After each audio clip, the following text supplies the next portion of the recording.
I'm Bill O'Connor, innovation strategist at Autodesk. So what's the difference between invention and innovation? Invention is like coming up with the thing, like the first person to come up with X, independent if it's out in the world. You go down the line, innovation would be, it's the art of establishing something in the world that's different or new that has a significant impact.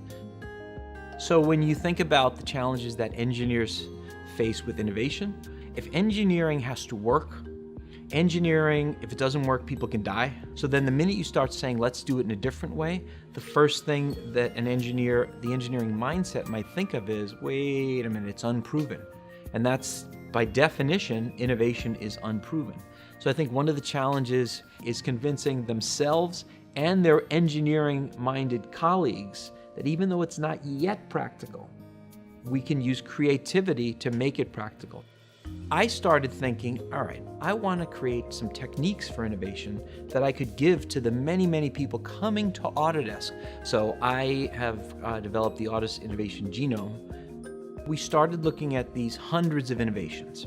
What we started to see in innovations in all those different time periods and all those types was 5 things that the genius innovators did.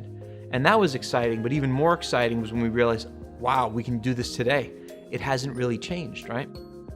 The first technique is to create your innovation environment, right?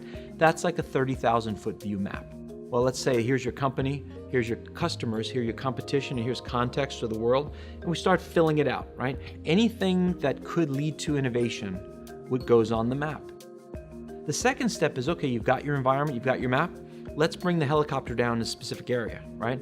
At Autodesk, let's say it's Internet of Things. So once you're down in an area conceptually, you create an innovation target. Once you have those targets, step 3 is about generating ideas around a particular target. We ask a specific set of questions about that target. And the questions are, it's about look, use, move, interconnect, alter, make, and imagine.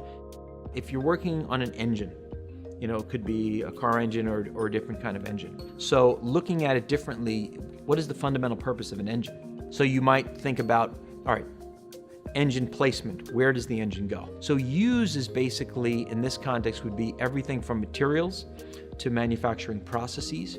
Maybe more interestingly, things that are happening in other realms that you could possibly apply to the creation of an engine. Let's talk about move. Where else could the engine be? You could also ask things across time. Does the engine have to work consistently, or does it work in bursts and pulses? The fourth one is interconnect. What is the engine connected to and what is it not connected to? Should the engine somehow be connected to the user experience? Alter, you can alter everything from the design and the performance, which is a little more traditional, to the fundamental relationship that our customer has with that engine. So make, this is the fun one, right? What new part of an engine could we create that has never been created before? The final thing is trying to weave all this together about imagine, right? Doing the engineering for the engine. What could I imagine to create a great experience for someone? So by the end of that, 7 or 49 questions, you can have a wide range of ideas, much wider than you would have had through normal brainstorming. So that's step 3. How do you prioritize new ideas? So we created step 4, which is what we call the wild world prioritization matrix. So we asked the following about every question. So you came up with idea number 1. There's 8 people in the room. We say, okay, on a 1 to 10, how wild is that idea? But also we want to say how worldly is it, meaning how practical, doable, viable, affordable it is, right? 10 means we could do this afternoon for free. 5 would be like, I think we can do it, but we need to throw some more resources at it, some more money. 1 is like, no, not in this lifetime, never. So the end of phase 4 is we look for those ideas that are in that both wild and worldly, and those are the ones that you do phase 5, which is you turn into a project. Remember I said that innovation is you have to establish it in the world. Otherwise, what is it? It's like an invention, right?